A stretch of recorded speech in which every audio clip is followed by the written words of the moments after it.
Item ಯಾವುದೇ ಇರಲಿ try ಮಾಡಿ ಆಚಿ ಚಿಕನ್ ಮಸಾಲಾ. ಭಾರೀ ಬಿರುಗಾಳಿ ಹಾಗೂ ಮಳೆಗೆ ಸಿಲಿಕಾನ್ ಸಿಟಿ ಬೆಂಗಳೂರು ತತ್ತರಿಸಿ ಹೋಗಿದೆ. ರಾತ್ರಿ ಸುರಿದ ಮಳೆಗೆ ರಾಜಧಾನಿಯಲ್ಲಿ ಹತ್ತಾರು ಅವಾಂತರಗಳೇ ಸೃಷ್ಟಿಯಾಗಿದೆ. ಗಾಳಿ ಹಾಗೂ ಮಳೆಗೆ ಹತ್ತಾರು ಮರಗಳು ನೆಲಕ್ಕೆ ಬಿದ್ದಿವೆ, ಕಾರುಗಳು ಜಖಮ್ಮಾಗಿದೆ. ಮಳೆಗೆ ಅಂಡರ್ ಪಾಸ್ ಬಂದ್ ಆಗಿದೆ. ಜೊತೆಗೆ ಆಗಲೇ ಹೇಳಿದಾಗೆ ಕಾರುಗಳಿಗೂ ಕೂಡ ಹಾನಿಯಾಗಿದೆ. ರಸ್ತೆಗಳು ಕಂಪ್ಲೀಟ್ ಆಗಿ ಜಲಾವೃತವಾಗಿದೆ. ಇದರಿಂದ ವಾಹನ ಸವಾರರು ಪರದಾಡುವಂತಹ ಸ್ಥಿತಿ ನಿರ್ಮಾಣವಾಗಿದೆ. ಬೆಂಗಳೂರಲ್ಲಿ ಕಂಡು ಬರ್ತಾ ಇರುವಂತಹ ದೃಶ್ಯ ಇದು ಏನೋ ಇವತ್ತಿನ ದೃಶ್ಯ ಅಲ್ಲ. ಯಾವಾಗಲೇ ಮಳೆ ಬಂದರೂ ಕೂಡ ಮಳೆ ಬಂದು ನಿಂತ ಮೇಲೆ ಈ ರೀತಿಯಾದಂಥ ದೃಶ್ಯಗಳು ಬೆಂಗಳೂರಲ್ಲಿ ಸರ್ವೇ ಸಾಮಾನ್ಯ.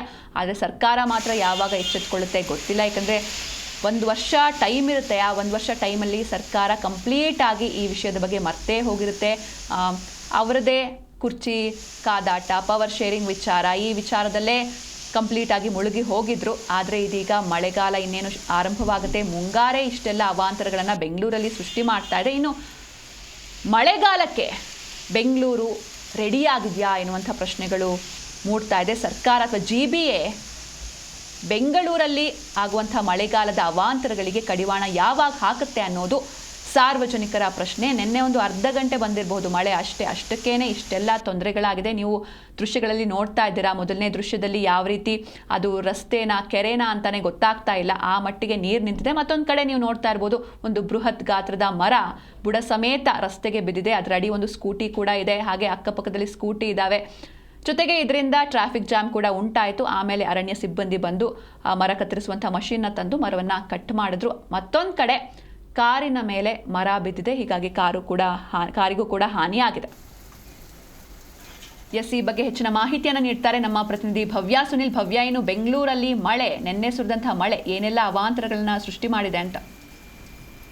ಖಂಡಿತ ಚಿಂತನ, ರಾಜ್ಯದಲ್ಲಿ ಮುಂಗಾರು ಪೂರ್ವ ಮಳೆ ಚುರುಕುಗೊಂಡಿದ್ದು ಇಂದಿನಿಂದ ಮುಂದಿನ 4 ದಿನಗಳ ಕಾಲ ಭಾರಿ ಮಳೆ ಆಗುವ ಸಾಧ್ಯತೆ ಇದೆ ಅಂತ ಹವಾಮಾನ ಇಲಾಖೆ ಕೂಡ ಮುನ್ಸೂಚನೆ ಕೊಟ್ಟಿರುವಂತದ್ದು. ನಿನ್ನೆ ಸಂಜೆ ಸುರಿದ ಮಳೆಗೆ ಸಿಲಿಕಾನ್ ಸಿಟಿ ಬಹಳಷ್ಟು ತತ್ತರಿಸಿ ಹೋಗಿದೆ ಅಂತ ಹೇಳ್ಬೋದು.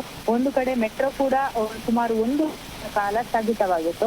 ಅಷ್ಟು ಮಾತ್ರವಲ್ಲದೆ ಸಿಲಿಕಾನ್ ಸಿಟಿಯ ಬಹುತೇಕ ಕಡೆಗಳಲ್ಲಿ ಮರ ಕೂಡ ಬಿದ್ದಿರುವಂತದ್ದು. ವೆಸ್ಟ್ ಆಫ್ ಕಾರ್ಡ್ ರೋಡ್ ಬಳಿಯ ಫ್ಲೈಓವರ್ ಮೇಲೆ ಬಿದ್ದಿರೋ ಮರಗಳು, ಈ ಹಿನ್ನೆಲೆ ತಾತ್ಕಾಲಿಕವಾಗಿ ಫ್ಲೈಓವರ್ ಅನ್ನ ಬಂದ್ ಮಾಡಲಾಗಿದೆ. ಒಂದು ಬದಿಯ ಸಂಚಾರಕ್ಕೆ ಮಾತ್ರ ಒಂದು ಅನುವು ಮಾಡಿಕೊಟ್ಟಿರುವಂತದ್ದು. ಹಾಗೇನೆ ರಾಜಾಜಿನಗರ ಟು ವಿಜಯನಗರ ಕಡೆ ಸಂಚರಿಸುವ ವಾಹನಗಳಿಗೆ ಸಂಚಾರ ಬಂದ್ ಕೊಡಲಾಗಿದೆ. ಯಾಕಂದ್ರೆ ಮರ ತೆರವುಗೊಳಿಸುವ ಕೆಲಸ ಕೂಡ GBA ಅಧಿಕಾರಿಗಳು ಮಾಡ್ತಾ ಇರುವಂತದ್ದು. ಹಾಗೇನೆ ಪ್ರಮುಖವಾಗಿ ನಿನ್ನೆ KR ಆಗಿರ್ಬೋದು, ವಿಜಯನಗರ ಆಗಿರ್ಬೋದು, ಶಾಂತಿನಗರ ಆಗಿರ್ಬೋದು, ಲಾಲ್ಬಾಗ್ ಆಗಿರ್ಬೋದು, ಕಬ್ಬನ್ ಪಾರ್ಕ್ ಆಗಿರ್ಬೋದು, KR ಮಾರ್ಕೆಟ್ ಆಗಿರ್ಬೋದು, ಇಲ್ಲಿ ಬೃಹತ್ ಮರ ಮತ್ತು ಕಂಬಗಳು ಉರುಳಿ ಬಿದ್ದಿರುವಂತದ್ದು. ಬಹುತೇಕ ಕಡೆಗಳಲ್ಲಿ ಕರೆಂಟ್ ಕೂಡ ಇಲ್ಲ. ಆದ್ರೆ ಎಲ್ಲೋ ಒಂದ್ ಕಡೆ GBA ಮೊನ್ನೆದು ಮಳೆ ಬಂದಾಗ ತಕ್ಷಣ ಯಾವ ರೀತಿ ಕಾರ್ಯಪ್ರವೃತ್ತರಾಗಬೇಕು ಅನ್ನೋದಕ್ಕೆ, ಅಂದ್ರೆ ಮೊನ್ನೆದ ಎಕ್ಸಾಂಪಲ್ ಬೌರಿಂಗ್ ಹಾಸ್ಪಿಟಲ್ ಹತ್ರ ಬಿದ್ದು ಸಾವನ್ನಪ್ಪಿದ್ರು. ಸೊ ಇದರಿಂದ ಅಲರ್ಟ್ ಆಗ್ತೀವಿ ಅಂತ ಎಲ್ಲೋ ಹೇಳಿದ್ರು. ಆದ್ರೆ ನಿನ್ನೆ ಸಂಜೆ ಸುರಿದ ಮಳೆಗೆ ಸಿಲಿಕಾನ್ ಸಿಟಿಯ ಬಹುತೇಕ ಕಡೆಗಳಲ್ಲಿ ಮರ ಬಿದ್ದಿರುವಂತದ್ದು, ಕರೆಂಟ್ ಹೋಗಿರುವಂತದ್ದು, ಕರೆಂಟ್ ಕಂಬಗಳು ಕೂಡ ಬಿದ್ದಿದೆ. ಸೊ ಬಹಳಷ್ಟು ಅಪಾಯಕರ ಪರಿಸ್ಥಿತಿ ಕೂಡ ಇರುವಂತದ್ದು. ಆದ್ರೆ ಎಲ್ಲೊಂದ್ ಕಡೆ GBA ಸರಿಯಾದ ರೀತಿ ಕೆಲಸವನ್ನ ಮಾಡ್ತಾ ಇಲ್ಲ ಅಂತಾನೆ ಹೇಳ್ಬಹುದು. ಯಾಕಂದ್ರೆ ಇನ್ನು ಕೂಡ ರಾಜಾಜಿನಗರ ಬಳಿ ಮರ ಬಿದ್ದು ರಸ್ತೆ ಬ್ಲಾಕ್ ಆಗಿದೆ. ಯಾಕಂದ್ರೆ ಸಿಲಿಕಾನ್ ಸಿಟಿಯಲ್ಲಿ ಆಲ್ರೆಡಿ ಫುಲ್ ಪೊಲ್ಯೂಷನ್ ಸಿಟಿ ಒಂದು ಕಡೆ ಹೆಸರುವಾಸಿಯಾಗಿದೆ. ಹಾಗೇನೆ ಟ್ರಾಫಿಕ್ ಕೂಡ ಇರುವಂತದ್ದು. ಸದ್ಯ ಟ್ರಾಫಿಕ್ ಅನ್ನ ನಿವಾರಣೆ ಮಾಡ್ಬೇಕಾದ್ರೆ ಬಿದ್ದಂತಹ ಮರಗಳನ್ನ ತೆಗಿಬೇಕು ತಕ್ಷಣ.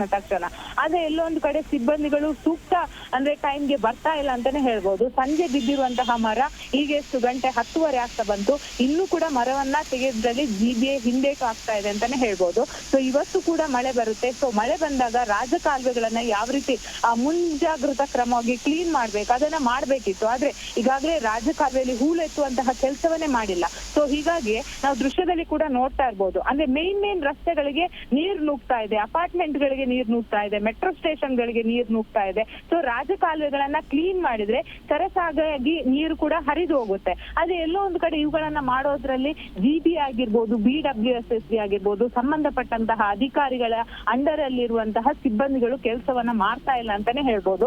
ಇನ್ನಾದ್ರೂ ಯಾಕಂದ್ರೆ ಹವಾಮಾನ ಇಲಾಖೆ ಪ್ರತಿದಿನ ಅಲರ್ಟ್ ಮೆಸೇಜ್ ಗಳನ್ನ ಸೆಂಡ್ ಮಾಡುತ್ತೆ. ಯಾಕಂದ್ರೆ ಎಲ್ಲೆಲ್ಲ ಆರೆಂಜ್ ಅಲರ್ಟ್ ಇರ್ಬೋದು, ಯಾವ ಜಿಲ್ಲೆಗಳಲ್ಲಿ ಮಳೆ ಬರುತ್ತೆ. ಬೆಂಗಳೂರಿನಲ್ಲಿ ಪ್ರಮುಖವಾಗಿ ಬೆಂಗಳೂರಿನಲ್ಲಿ ಇವತ್ತು ಮಳೆ ಬರುತ್ತೆ ಅಂದ್ರೆ ಅಟ್ಲೀಸ್ಟ್ ಒಂದು ಮಿನಿಮಮ್ 10 ನಿಮಿಷ ಆದ್ರೂ ಮಳೆ ಬಂದೇ ಬರುತ್ತೆ. ಇಷ್ಟೆಲ್ಲ ಒಂದು ಅಲರ್ಟ್ ಮೆಸೇಜ್ ಗಳನ್ನ ಸೆಂಡ್ ಮಾಡ್ತಾ ಇದ್ರು ಕೂಡ ಕೂಡ. ಯಾಕೆ ಈಗಾಗಲೇ DKಶಿ ಅವರು ಮೊನ್ನೆ ಘಟನೆ ನಡೆದಾಗ ಎಲ್ಲಾ ಕಡೆಗಳಿಗೆ ಪ್ರದೇಶಗಳಿಗೆ ಹೋಗಿ ಸೂಕ್ತ ಅಂದ್ರೆ ವ್ಯವಸ್ಥೆಗಳನ್ನ ಮಾಡ್ತೀವಿ ಅಂತ ಅಂದ್ರು. ಆದ್ರೆ ಮಳೆ ಬಂದಾಗ ಈ ರೀತಿಯಾದಂತಹ ಅವಘಡ ಸಂಭವಿಸಿದಾಗ ಯಾಕೆ ಅಧಿಕಾರಿಗಳಾಗಿರ್ಬೋದು ಸಿಬ್ಬಂದಿಗಳು ಕೆಲಸವನ್ನ ಮಾಡ್ತಾ ಇಲ್ಲ ಅನ್ನೋ ಪ್ರಶ್ನೆ ಕೂಡ ಇಲ್ಲಿ ಉದ್ಭವ ಆಗುತ್ತೆ ಸಿಂಚನ. ಓಕೆ, ಥ್ಯಾಂಕ್ ಯು ಭವ್ಯ ಸುನಿಲ್ ನಿಮ್ಮೆಲ್ಲ ಡೀಟೇಲ್ಸ್ಗಾಗಿ.